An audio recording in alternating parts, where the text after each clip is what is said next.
time for fake friends. Too many people be calling my phone, but I never be picking it up. Got everyone that I need in my circle, I never be going. Bonsoir à tous et à toutes et bienvenue sur Martial Dave. Bonsoir les amis, j'espère que vous allez bien. Voilà, très heureux de vous recevoir aujourd'hui en ce jour. À tous les nouveaux abonnés, bienvenue sur la chaîne Martial Dave. Sachez que vous êtes très appréciés. Merci pour le soutien. Ceux qui ne se sont pas encore abonnés, n'hésitez pas à le faire, car sur cette chaîne, je partage avec vous mon expérience en tant que développeur, mais également je fais régulièrement des tutos et de temps en temps, voilà, sur des sujets que je trouve intéressants, qui peuvent vous apporter une certaine valeur ajoutée. Je fais également des entrevues avec des développeurs expérimentés, ceci dans l'objectif de vous inciter, de vous motiver à passer à l'action. Alors, ceci est la troisième vidéo de la série voilà, sur l'analyse des données. Donc, l'idée pour moi, c'est de vous donner en fait un bref aperçu de ce à quoi ressemble en fait le monde de la data science en général. Et pour ceux qui veulent suivre un parcours ou un cursus de data analyst, je pense que dans ces séries de vidéos, vous trouverez des éléments intéressants, pertinents, voilà, pour vous. Aujourd'hui, on va parler justement des palindromes.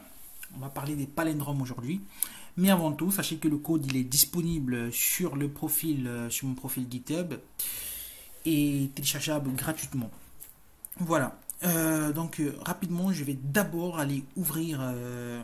Donc j'ai mon terminal ouvert. Donc je vais juste utiliser la commande Jupyter Notebook.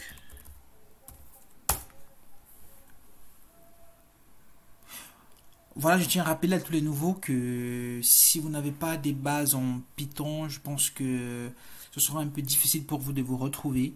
Mais sachez quand même que sur la chaîne, j'ai fait une série de tutos où je donne également une introduction à la programmation avec Python. Donc si voilà, ça t'intéresse, bah, clique juste sur le lien en haut à droite ou consulte le lien dans la description de cette vidéo. Voilà. Donc voilà, rapidement, en quelques mots, je vais vous expliquer, enfin pour ceux qui ne savent pas, ce que c'est qu'un palindrome. Un palindrome, c'est voilà, c'est un mot ou une phrase qui peut être lue indifféremment de la gauche vers la droite ou de la droite vers la gauche. Donc en mots plus simplifiés, on pourrait dire que palindrome, c'est voilà, étant donné, considérez un mot donné. Si vous l'inversez, vous obtenez le même mot. Ok? Donc c'est ça en fait qu'on appelle un palindrome. Voilà. Donc un palindrome, je vais donner par exemple un exemple, Anna. Donc Anna, si vous lisez de la gauche vers la droite, ça se lit Anna. De la droite vers la gauche également, ça se lit Anna. Par exemple, il y a également le verbe ressasser. Je pense que c'est même le plus long palindrome du dictionnaire français. Ressasser. Donc si vous lisez de la gauche vers la droite, c'est ressasser. Également de la droite vers la gauche, ça se lit également ressasser. Donc ça, ce sont des palindromes. Donc aujourd'hui, on va voir comment est-ce qu'on peut automatiquement trouver des palindromes dans un fichier. Bah également pour ceux qui arrivent, voilà, ceux qui sont nouveaux et qui tomberont sur cette vidéo pour la première fois, je vous invite à consulter les vidéos précédentes pour voilà, comprendre un peu ce qu'on a fait jusqu'ici. Parce que je ne vais pas y revenir. Voilà, donc ici, comme d'habitude, j'ai importé dans la première cellule toutes les librairies qui me serviront. Et comme toujours, comme bonne pratique, il est toujours préférable de séparer les librairies natives du Python et les librairies externes. Voilà, donc avec une ligne. Donc ceci nous permet de savoir que bon, ces trois librairies suivantes sont des librairies prédéfinies du langage de programmation en Python et celles-ci sont des librairies externes.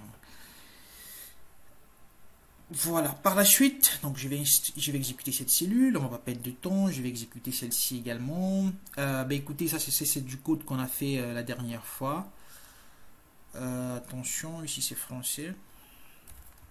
Ça c'est le code qu'on a fait la dernière fois, les amis. Donc je vais pas revenir là-dessus. voilà. Attention, attention. Il manque mon fichier français dans mon dossier, donc je vais venir copier mon fichier français. C'est un fichier qui contient en fait quelques éléments, quelques extraits du dictionnaire français. Et on en a besoin. Voilà, donc je vais lire mon fichier maintenant. Ok, tout se passe bien. Comme vous avez vu, j'ai commenté ici code from previous video. Donc vous allez trouver ce code dans la vidéo précédente, dans la vidéo qu'on a fait la dernière fois. Donc là, je vais également exécuter. Ici, en fait, ce code nous permettait de trouver un anagramme, tout simplement, dans notre fichier français. Ce que je vais faire, ici, je vais ajouter une ligne, histoire de vous montrer un peu le contenu. Je vais faire point to values, étant donné que c'est un set. Voilà, donc je pense que je l'avais même déjà fait. Donc ce qu'on va faire, je vais rapidement fermer toutes les résultats, parce que là le fichier était déjà exécuté, donc je vais le réexécuter de nouveau. Voilà, ok, on le fait de nouveau. Voilà, voilà. Donc on va arriver à cette ligne, à cette cellule. Vous allez voir que en Python, si tu veux trouver l'inverse par exemple de ce mot, bah, on utilise ce qu'on appelle le concept de slicing en Python. Donc on va tout simplement mettre les deux points deux fois et puis on va mettre -1. Ceci va indiquer à Python de lire voilà cette chaîne de caractères de la droite vers la gauche. Et il va nous renvoyer exactement l'inverse de cette chaîne de caractères. Ici on va récupérer donc les valeurs de notre set. Donc ici on a tous les anagrammes, hein, on a tous les anagrammes avec les valeurs de nos anagrammes. Et par la suite ici en fait on va utiliser ce petit bout de code qui va nous permettre en quelque sorte de trouver les palindromes dans ce set en fait, dans ces structures de données. Donc on va faire une itération donc sur cette structure de données, donc sur les valeurs de cette structure de données, donc sur ces valeurs-ci. Donc ça c'est le word set, donc ça c'est le word set, voilà.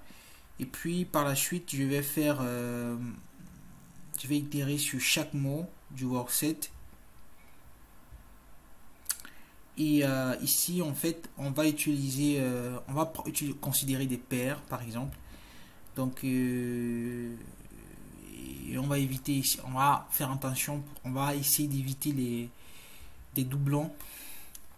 Donc si le premier mot en fait est supérieur ou égal au second, et si effectivement l'inverse du premier est égal au second, alors on ajoute dans notre liste pairs, donc on a nos palindromes. Donc on va essayer d'exécuter ça, on va voir ce que ça donne. Bah, c'est exactement ce que ça donne là. Donc vous allez voir que je lise ce mot de la gauche vers la droite ou de la droite vers la gauche, c'est absolument pareil. Donc l'IA, IL, donc voilà, donc c'est absolument pareil. Donc voilà les différents palindromes, voilà, qu'on a pu en tirer. Bah c'est cool. Donc ici on va tester notre méthode. On va utiliser cette librairie itertools qui est également une librairie prédéfinie de Python. Et on va utiliser cette méthode qu'on appelle les combinations qui vont en réalité nous permettre de trouver les combinaisons. Étant donné cet ensemble de 3 éléments, on veut des combinaisons uniques qu'on peut former avec des paires. Ok, donc ça va nous donner des combinaisons, on veut seulement des combinaisons uniques, des combinaisons de paires uniques. Donc là je passe mon ensemble et là je passe 2 pour dire qu'effectivement je ne veux que des paires et je veux que ces paires là soient uniques. Donc là on peut avoir 1 2, c'est déjà unique. Je rappelle que si je mets 2 1 c'est déjà un doublon, donc 1 2 c'est bon, 1 3 et puis 2 3. Donc ça c'est cool, ça c'est juste un exemple. On va utiliser ce même concept en fait sur les valeurs effectivement de cette structure donnée qu'on a vu plus haut. Donc on fait la même chose, étant donné le workset, on va circler également, on va faire une itération sur chaque mot. On va passer le workset à combinations et on va passer 2 pour indiquer effectivement qu'on veut une seule paire, on veut des paires, mais on veut également que ces paires là soient uniques. Maintenant, on va dire ceci. Si effectivement le premier mot, l'inverse du premier mot est égal au second mot, bah c'est fini. Donc si l'inverse du premier mot est égal au second mot, alors j'ajoute dans ma liste pairs, tout simplement. Donc c'est le même code qu'on a fait juste là en haut, hein. Donc on a la seule différence que ici on utilise les iter tools. Donc là je vais exécuter et vous allez voir qu'on aura plus ou moins le même résultat. Donc voilà, c'est tout. L'idée vraiment l'idée de cette vidéo, c'est de vous montrer en fait ce qu'on peut faire avec voilà, comment est-ce qu'on fait pour faire de l'analyse de données, comment est-ce qu'on fait pour faire de l'analyse des données à partir d'un fichier texte, comment est-ce qu'on fait des opérations là-dessus.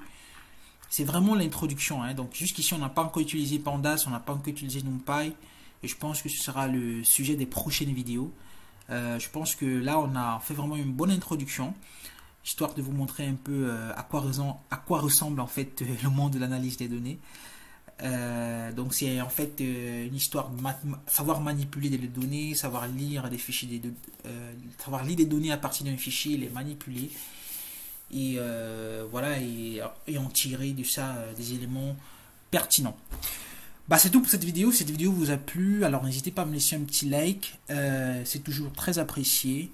N'hésitez pas à vous abonner également, car les prochains jours s'annoncent vraiment très intéressants. Et d'ici là, portez-vous bien et à la prochaine.